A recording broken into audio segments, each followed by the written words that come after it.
Hello and welcome to Aero Innovations. I'm Aero and I'll be your host this evening. If you're new to the channel, I'm a longtime pro who specializes in the low stakes. I normally play 2-5 at the Wynn Encore in Las Vegas, which is a really deep stack game where I bind for 1500. But lately on my channel, I've also started to feature 1-3 vlogs. Once or twice a month, however, I also play on a live stream at the Resorts World called the Absolute Nuts. I'm the wackadoodle in the mask. Let's go over a couple of sessions I played there recently, and I'll tell you all about the biggest cash out I've ever had on the show. It starts with Saturday night on September 13th. We'll be playing 5-5 no limit hold'em at the Resorts World where I bind for 2,000, which is 400 big blinds. We start the session at 9:43 in the evening. Jonathan the cameraman wasn't available on this night, so you have to make do with my terrible recording for these first few hands. About 10 minutes into the session, I'm down a few $100 from the double bomb pot we always start the night with. Here I open to a very sneaky $20 under the gun with ace-queen offsuit. The reason I say it's sneaky is because with this being a private game, with the 7-deuce game on for $50 a person, and the nit game on for $25 a person, usually opening sizes range between 30 to 100, even though it's only a 5-5 game. So here, for my tiny $20 raise, the low jack, high jack, small blind, and big blind all call. We go 5 ways to flop of queen, queen, 7, rainbow. We flop trip queens with an ace kicker. It doesn't get a whole lot better than this, boys. Small blind and big blind both check. Since this board is so completely dry, like there are no straight or flush draws whatsoever, I check and flow. Robert checks in the low jack, when A-Jazz suddenly fires a full pot-sized bet for 100 in the hijack. Oh my goodness. I'm contemplating whether to check raise or simply flat call when David suddenly calls in the small blind and the big blind folds. Since this board is so completely dry and polarized, with someone betting full pot on the flop and David calling in the small blind, I surmise that one of them must have a queen here, and it's most likely the small blind. Flopping trips on this sort of rainbow disconnected board is unlikely for A-Jazz, since he bet full pot in position, so he was most likely either just trying to steal the pot or simply betting to protect some kind of 7 or a small pocket pair. Since we know that David is most likely holding a queen here, now the question is, what are we going to do about it? Should we just smooth call and set the trap? No. The trap was already set on the flop when we checked, and now it's been sprung. It's time to reel in our catch. I put in a check raise to 300. Yes, I realize that this flop is as dry as it possibly gets. However, we've also surmised that one of our opponents is most likely holding a hand he's not going to be able to fold. So with this in mind, we need to bloat the pot up as much as possible. A-Jazz quickly gets out of the way, but as expected, David makes the call. The turn brings in a very, very beautiful 4 of spades. Perfect.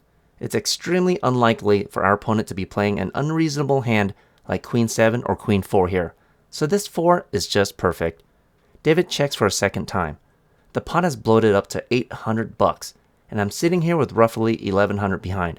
We know our opponent is holding trips, most likely. I mean, he could be holding pocket 7s, but that would just be a setup hand.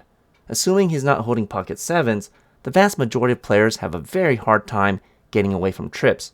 So knowing this, I overbet jam all in for the remainder of my stack. We're looking at a jam of about $1,100. You always want to maximize profit in a hand where you don't think your opponent is capable of folding.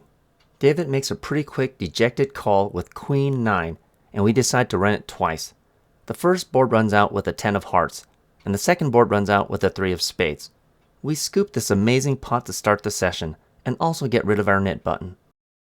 15 minutes later, DQ, whom you might recognize from Live at the Lodge, straddles for 10.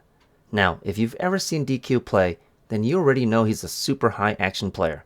The first hand I got involved with him, I opened for 40 with ace-8 of diamonds. A-Jazz called in the cutoff before DQ 3-bet to an absolutely insane 440. Obviously, I folded. A-Jazz ended up calling him and it went to showdown. But do you know what DQ had? 10-6 offsuit. 10 freaking 6 offsuit. That's the sort of maniac we're dealing with here. So in this hand, when he straddles and I look down at pocket 10s, this is a very welcome absolute monster. I may as well be staring down at pocket aces here. So when the middle position and low jack fold, I decide to get sneaky and only just limp in the hijack. I'm expecting shenanigans. Poker Llama limps in the cutoff. Robert limps on the button. But when the action gets to Ajax in the small blind, he suddenly throws out an overhand smash for 200. Yes, he literally just made a 20x raise from 10 to 200. Claire folds in the big blind, but DQ calls in the straddle. Now maybe you guys understand why I only just limped. Ajax is obviously trying to win the $300 bounty on the button that only the small blind has an opportunity to win. This is a new game that a lot of live stream games have started to play, where players continue to add a predetermined amount on the button, in our case $20, and only the small blind can win that money. As the bounty starts racking up, people start to pull all sorts of moves to try to win that prize. Here, DQ is likely obliging Ajax because he plays in Texas, and that's just how they roll there. With over $400 in what I consider essentially trapped money, I spring to life with a limp raise to 800, with a starting stack of about $27.50. Undaunted, Ajax makes the call, but DQ folds. The flop comes, and it's a magnificent 9-6-5 rainbow. 7-8 makes the nuts, but that aside, this is a rare instance where we actually flopped an overpair. It doesn't get a whole lot better than this. So when Ajax checks, I'm not about to pass up this opportunity to pile money into the middle. Sure, he could very well have flopped a set here, but if that's the case, we're just gonna have to pay the man. The pot is already over $1,800, and I barely have 2K behind. Rather than just overbet shove here, I want to entice our opponent to come along with whatever weirdness he decides to call us with pre-flop. Ajax is an extremely loose player. He can have any array of random overcards here that he might be willing to see a turn with. If the pot were any smaller, or if my pair were any bigger, I might only throw out like a third pot size bet. If I had a hand like ace-king or ace-queen, or alternatively, a hand as strong as a set, I might even bet as small as like a quarter pot to cap our opponent or simply just have him continue with his entire range. But since our pair barely beats the board, and since this pot is already absolutely massive, there's nothing wrong with just putting in a lot of pressure right here and now. So I throw out a respectable bet of an even $1,000. But with all things considered, this is barely a half pot size bet. Ajax goes into the tank. He's in an absolute blender, which we always love seeing when we're sitting here with an overpair. He will later reveal that he's holding Jack-Queen suited, but even with no pair, no draw, he still tanks for over a minute and a half. He's facing a $1,000 bet, and he's sitting here with Queen high. This is the sort of action you face pretty regularly when you play on a live stream. And this is why playing in private games has really high plus EV. Eventually, Ajax does decide to put in the fold, but we are still pretty happy to scoop this pretty massive pot without needing to see a run out, and also gain the added perk of getting rid of our knit button. So for the next few hours, I actually go completely card dead and don't play any more hands worth mentioning. That is until I get involved with this hand here. Here I open to 100 with ace-king offsuit in the middle position, and I get several callers. I don't remember exactly how many, but I think it was like 3. Yes, I literally just opened with a 20x raise and got multiple callers. This is just how these live stream games play, especially when knit buttons are involved, and I still have mine, as I'm one of the last 2 players with the knit button. The flop comes Jack, Ace 5 with 2 spades. We flop top pair with top kicker on a pretty wet board. There are 2 Broadway cards, as well as the very obvious flush draw. Since I'm out of position, I need to find out where I'm at. I start with an incredibly small c-bet of another stale 100. I'm trying to cap my opponents with this sort of bet. Anyone who only just smooth calls without raising on this wet, dynamic board is signaling that their hand is pretty weak. Poker Llama makes the call in the low jack, but everyone else folds. The turn brings in a 3 of diamonds, which is a pretty fantastic card since it doesn't change a whole lot. So we know that our opponent has a weak hand. He may or may not have a meaningful draw even. I bet extremely small on the flop, so I want to feign a bit of weakness here and get him to make a mistake. I put in a check. Unfortunately, Llama checks the action back. The river puts out a 7 of clubs, which is absolutely perfect. Nothing changes, unless our opponent were very specifically holding a hand like a7 or 5-7. A draw might get desperate here and try to steal the pot if checked to, but any hand with showdown value will just check the action back. We definitely do not want that to happen. Plus, there's no indication that Llama even has a draw here since our bet on the flop was so incredibly small. So I decide to see if Poker Llama is willing to put on a cape and try to become a hero. I throw out a toe-curling bet of 500 into the $600 pot. Even though I only bet 100 on the flop and then check the turn, this $500 bet will make absolutely no sense in his eyes. Llama goes into the tank, which is always a nice thing to see when you're betting massive with only one pair. I'm also one of the last two players with the nit button, and this large size bet will make it appear as if I'm just trying to get rid of my nit button and steal the pot in the process. Eventually, after over a minute of being in the blender, Llama says that he has a jack and makes the call. I show him the bad news, and we get a mediocre hand to pay a large amount that he might not have otherwise if we had played this any differently. The stream eventually ends at just past 2 in the morning, just like it normally does, but Resorts World cashiers get uncomfortable when you record cash outs, so you'll have to make do with my poker bankroll tracker screen. In for 2,000 and out for 4,095, for a respectable profit of $2,095 after 4 hours and 28 minutes of playtime. Okay, so now that we have the appetizer out of the way, this brings us to the exciting session you guys have been waiting for. It's the following week on Saturday, September 20th. We start the session at 9:20 in the evening. Hey, what's up guys? I'm here with Bobby Baldwin. And if you guys watch High Stakes, you might have seen him in a couple of these clips. I'll include it right here. Bobby, you started recently watching my channel recently, right? Yes, probably month and a half. What do you think about it? I like it. A lot of insights. Okay, tonight we're going to be playing live on the live stream on the Absolute Nuts channel. We're here to destroy some souls, just kill some news. What do you think? Yeah, I love that. I love that phrase. That's what I came in thinking. Take some souls, destroy some Either news. that or take mine. One or two. One of us is going down. All right, see you guys soon. One of the first hands in the evening, I open to 30 under the gun with ace-jack offsuit. My guest, Bobby, 3 bets to 60 with a stack of about 900. Poker Llama cold calls in the cutoff. Let's listen to the original audio. Are you guys playing in cahoots so you mid-raise? I kicked him under the table. I'm like, I have a monster. Bump it up. Oh, you changed the Do you see what happened? It's a new mess. So these two are together. He made it 30, he made it 60, and then we want to lure us in so For he 60, can raise. so then I can like 4-bet. Okay. You know what? I got lured. What the freak? I got Good that you lured. caught that. I caught that, but I got And you still lured. put money in. Well, yeah, because I got lured. What is wrong with you people? There's so much. You're provoking me now. Oh my god. Dead money. Oh my. Okay, so after a speech, David calls in the small blind, and Poker Hugo calls in the big blind. Bobby's raise was very peculiar to me. It's barely a min raise. His stack also isn't very deep. I still have my nit button, and there's also a bunch of trapped money. Plus, after David's speech, I don't mind indulging his wild fantasies. So I decide to get a bit frisky here and throw out a massive 4-bet to 440, hoping to take this pot down pre-flop. Unfortunately, I set off a landmine as Bobby goes all in. The other players fold.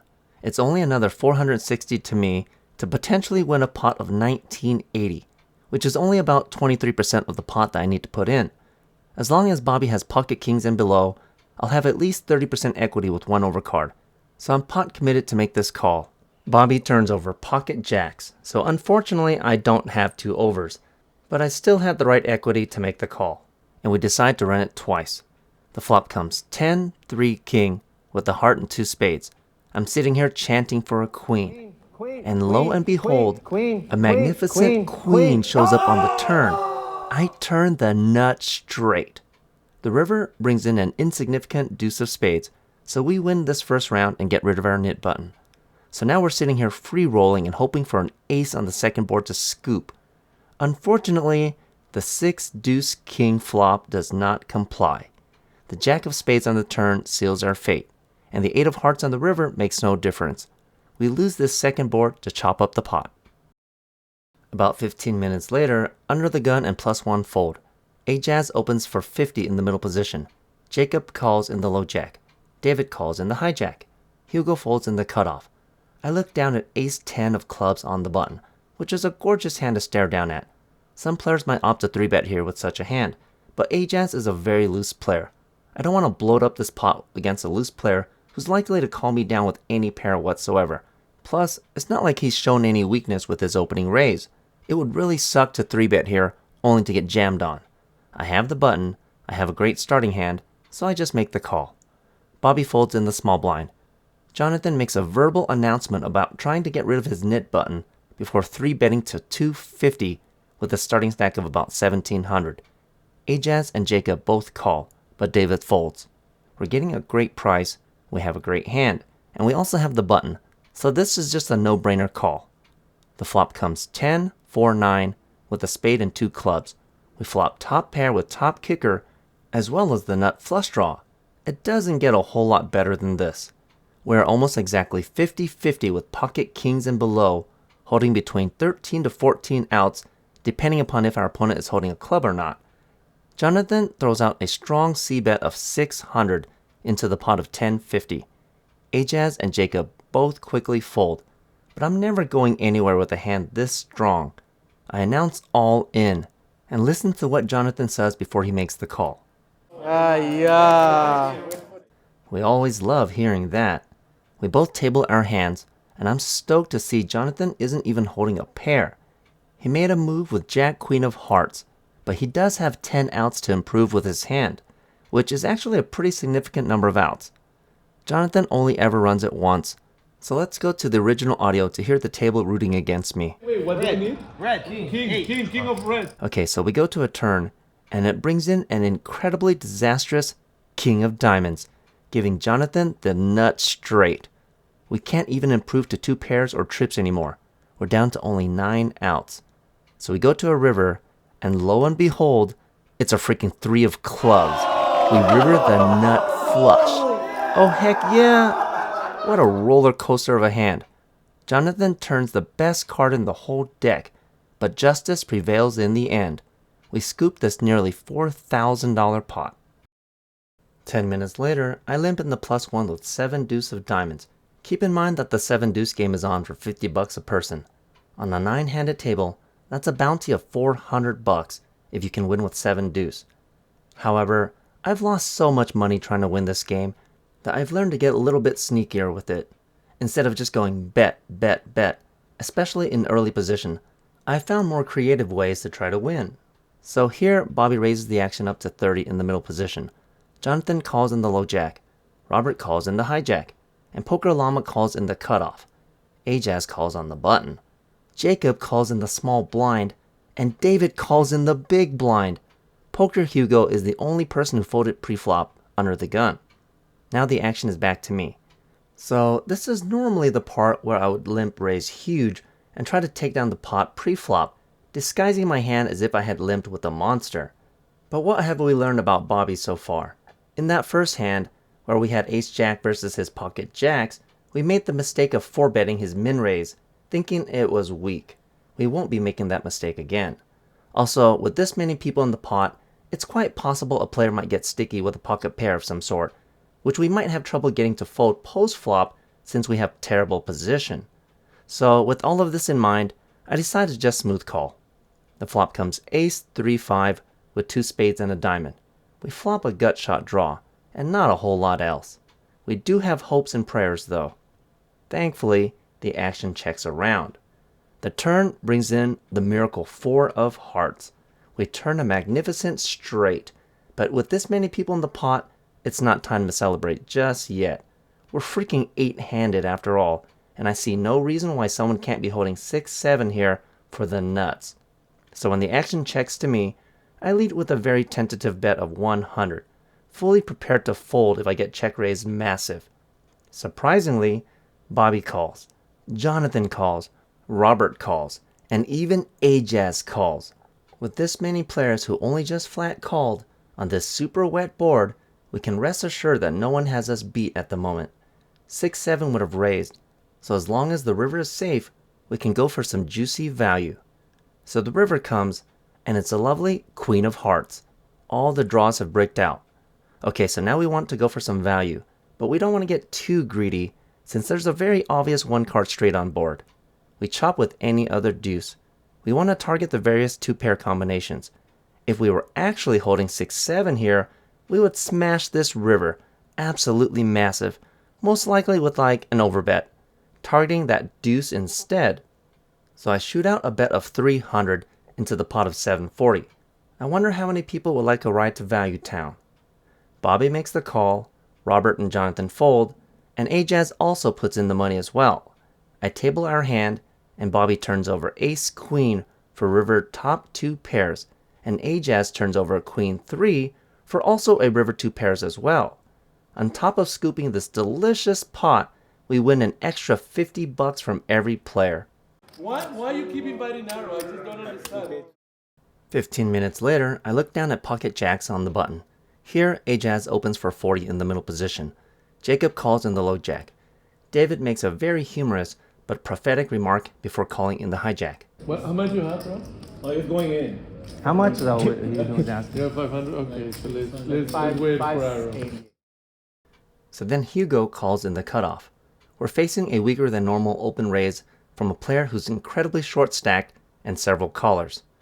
I want to isolate Ajaz here and potentially have him shove, but I also don't mind if another player sneaks in, as long as they're willing to pay an appropriate price. I mean, I do have the button after all. So I 3-bet the action up to 330. Ajaz puts in the call even though he has barely over $200 behind and everyone else just folds. The flop comes 6-6 ace rainbow. This is not an ideal flop. Thankfully, Ajaz starts with a check. We have showdown value, but we can't beat an ace. Ajaz has only like $220 left, and the pot is already massive, but there's no real reason to shove here. Would we ever get a hand like 10-jack or 7-8 suited to call? It's better to check and let him try to represent that ace so we can hero call. His stack is too small for us to ever fold, but he doesn't need to know that. So we put in a check and go to a turn, which brings in a 4 of diamonds, putting 2 diamonds on board. Now, when Ajaz checks for a second time, I put in an extremely milky bet of 50 into the pot of 780. I'm hoping for him to make a mistake and shove with any random pair or draw. Unfortunately, he does not fall for our ruse and puts in the fold, but we do scoop a pretty nice sized pot after getting an unfavorable flop. It's a full hour later before we play our next notable hand. Here, Ajaz straddles to 20. Jacob calls in the +1. I stare down at my least favorite premium starting hand. Oh yes, we're talking about the accursed pocket kings. I bump the action up to 150 in the hijack. Bobby folds in the cutoff. Jonathan calls on the button, and Robert folds in the small blind. But Poker Llama calls in the big blind, and Ajaz and Jacob both fold. The flop comes 3-3 jack with a heart and 2 spades. This is a pretty polarizing flop. The only draw out there is the obvious flush draw. On a low paired board like this, holding an overpair is extremely strong. Most combinations of a jack are only drawing to 2 outs, as well as any pocket pair. No need to bet too big here. So when Poker Llama checks the action over, I throw out an incredibly small c-bet of 160. Both of our opponents fold, but this is one of those very rare moments where our pocket kings actually holds up. And at least we also get rid of our knit button as well. If you've been watching the last several vlogs, you would have seen my pocket kings lose the last 5 times in a row over the past 2 weekends. We finally book a freaking win this time. Okay, so at this point, Jonathan stops streaming. You'll have to excuse me because every hand from this point on will be based purely off of memory. The YouTube algorithm was having some issues where no one was being notified of the stream. Instead of the usual like 75 to 100 people in the chat, there was like 1 or 2 people. So Jonathan just stopped streaming altogether. Go figure, right? My biggest win ever on the show, and the stream stops midway. Normally for a vlog, I take notes on every hand, but since everything on the Absolute Nuts show is usually captured on Livestream, I don't typically take notes for these sessions. So here, Jacob limps under the gun. David raises to 30 in the +1, which is a much smaller than normal raise for this game. I look down at pocket 10s in the low jack and bump things up to 150.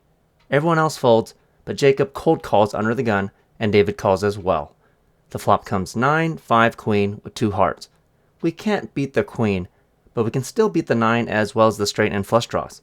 So when both players check to me, I throw out an incredibly tiny c-bet of an even $100. I'm hoping to cap our opponents, meanwhile get a sense of how strong their hands are. Any real hand here should check raise me at this point, considering my bet size compared to the pot, as well as how wet and dynamic the board is. Thankfully, Jacob only just calls, and David folds. So there's a good chance we have the best hand right now. The turn brings in a 6 of spades. 7-8 makes the nuts. But when Jacob checks for a second time, I bet another 250 into the pot of 650 for value. You don't always need to have top pair to bet for value. You just need to make sure that your bet amount targets the sorts of hands you want calling. I'm hoping to get calls out of a 9 as well as the various draws like 10-jack and the flush draw. You might be wondering why, on a wet dynamic board, am I giving such a cheap price for the various draws? Well, keep in mind I'm not at the top of the range. I can't even beat a queen here. My bet size is very specifically targeting the hands I actually can beat. So for my bet of 250, Jacob makes a pretty quick call. The river brings in an ace of spades. Jacob checks for a third time. No point betting here. It'd be really hard to get called by worse. If we had been betting with air, we would have most likely just gotten there with this ace, and our hand has quite a bit of showdown value, so no need to turn it into a bluff. So I check the action back. Jacob says he missed, so we table our hand, and it's good. The very next hand, I open to 50 with King Queen of Hearts in the middle position. The hijack, cutoff, small blind, and big blind all call. We go 5 ways to a flop, which comes a beautiful King 4-6 rainbow with 1 heart. Ajaz and Jacob both check to me. I throw out a considerable bet of 150 into the pot of 250. We are 5 ways after all, so no free cards for anyone hoping to make a straight or hit 2 pairs. I also don't want to bet too big here though, since we only have 1 pair after all, and it would be a huge tragedy to get trapped by a set. For my bet of 150, everybody else folds, but Ajaz makes the call in the small blind. The turn brings in an ace of spades. Ajaz checks again. This is not the best card in the world for getting value.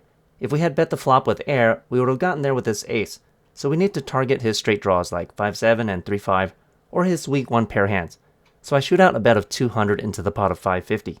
Again, Ajaz quickly makes the call. The river brings in a jack of diamonds. King Jack just caught up, but that aside, all of the draws have missed. So when Ajaz checks for a third time, I just announce a king and table our hand, and it's good. This is just another example of how to bet for value, even when you don't have top pair or after a scare card has hit the board. Don't be afraid of random overcards that don't make sense for your opponent to be holding. Also, keep in mind that I am playing in a private game. That would explain why I often show my hand first, whereas in a casino I would wait politely until my turn. I don't want to force the other players in a private game to show their hands if I have a clear winner. Less than 10 minutes later, Ajaz opens with a massive 20x raise to $100 in the low jack, with a stack of about 925. Jacob calls in the hijack. We're sitting here with pocket queens in the small blind, the luscious ladies, which is an absolutely perfect scenario considering we're also viable to win the bounty on the button of over $200. We're definitely gonna raise things up here, but I want to make this look like I'm trying to steal the small blind bounty. Plus I have a pretty terrible position in the small blind, so I 3-bet the action up to an even 500. Bobby folds in the big blind, but when the action gets back around to Ajaz, he shoves all in for the remainder of his stack. Jacob quickly gets out of the way, but of course I make the call. We decide to run it twice. The flop on the first board comes out 8, 9, 10, rainbow. Ajaz reveals he flopped a set with pocket 9s, but then the turn brings in a beautiful jack of spades, swinging the pendulum back in our favor. The river does not in fact pair the board, so we win this first one. The second run out does not include a 9, so we scoop this nearly 2K pot and also win the small blind bounty for another $200 as well. About 10 minutes after that, I look down at my little friend.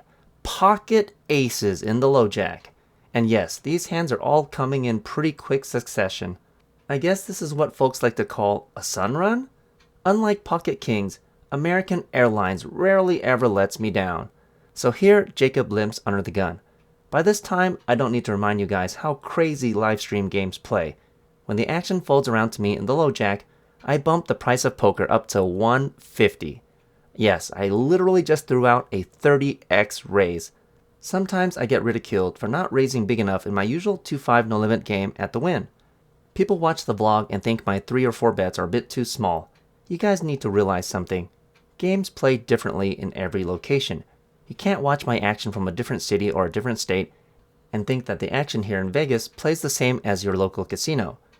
I curtail my bet and raise amounts for the games that I play in. I mean, check out this insane raise for instance. There's no way you can expect any sort of action with a 30x open raise in any normal casino or playing any normal game. But here I get called in two different spots. Poker Llama calls in the small blind and Jacob calls under the gun. The flop comes king, king, 3 with 2 spades. The action checks around to me. Yeah, right. I ain't nobody's fool. These guys called for a 30x pre-flop raise. A king is definitely in their range. I check the action back for pot control. I plan to pot control the heck out of this hand unless we spike a miracle ace. High paired boards are generally bad for overpairs, while low paired boards are generally pretty good. So the turn comes, and lo and behold, mother, father, it brings in a most welcome sight in the form of the ace of diamonds. We bank top freaking boat. It gets even better when after Poker Llama checks, Jacob fires out a hefty bet of 300. I contemplate my options for a moment, but there's no real reason to raise here. We're only worried if a king hits the river. Otherwise, we have this board pretty locked up. I decide on a smooth call, and I get super stoked when Poker Llama calls as well. One of our opponents is almost definitely holding a king here. So the river comes, and it's an unpleasant 8 of hearts. Nothing completes. I was hoping for maybe a jack or a spade, so we could tear someone a new poop chute. Sadly, both opponents check the action over to me. Looks like they're trying to pot control as well. Sorry guys, that's not gonna happen. Any missed draws aren't calling me for a dime, so instead, I'm gonna target all of their inelastic kings in their hands. I throw out a massive bet of 1200 into the pot of 1350. Poker Llama tanks for about 30 seconds before putting in the call. Jacob turns over his hand to reveal ace deuce of spades before putting in a fold. I show Llama the bad news, and he tables king jack offsuit for the flop trips we suspected someone was holding. We scoop yet another nearly 4K pot. And no, it didn't escape my notice that I literally hit a 1-outer here. Only 2 hands later, Poker Hugo straddles for 20. I look down at ace jack of hearts and bump the action up to 90 in the +1. Poker Llama calls in the cutoff. Ajaz calls on the button, and Hugo tags along as well on the straddle. The flop comes 8, 3, deuce with 2 hearts and a club. We flop the nut flush draw with 2 overs. This is a beautiful flop, with between 14 to 15 outs as well as a backdoor straight draw. We're a favorite to any one pair holding all the way up to pocket 10s, but it's doubtful anyone here has a hand that strong since they most likely would have 3-bet us pre-flop. So when Hugo starts with a check, I want to utilize fold equity to win this pot without needing to improve. I have the added advantage that people think I'm in lockdown mode, since I'm up about 9K at this point. So I throw out a massive c-bet for 300 into the pot of 360. I'm fine just taking this pot right here and now, but I don't mind a caller either. I'm showing significant strength as if I have an overpair. But if a heart hits, my opponents will be in a world of hurt, because they'll never put me on a random flush draw. While some players might prefer to check here, I prefer to play my big draws hyper aggressive and take down pots without needing to actually hit. So here, Poker Llama ends up tanking for about 15 seconds. If I had to guess, he probably has a pocket pair like 6s or 7s, and he's wondering if he can hero call here. Eventually, he puts in the fold, and all the others fall like dominoes. We win this nice little pot without seeing a run out. The game continues until just past 1:30 in the morning, where we do a couple of $100 flips before breaking the table and calling it a night. In for 2,000 and out for 11,370 for a profit of 9,370 after 3 hours and 51 minutes of playtime, booking our absolute biggest win on the Absolute Nuts live stream so far. Alright, so I know this doesn't coincide with my usual 2.5 and 1.3 vlogs, but I hope you guys still enjoyed some footage of this higher stakes action. If you guys like what you saw today, please consider subscribing to the channel. Don't forget to follow me on Instagram to qualify for my monthly free $100 cash drawings. Check out my Patreon for early access to the vlogs, or to simply follow along with the coaching series. And as usual, I hope to see you in the next video.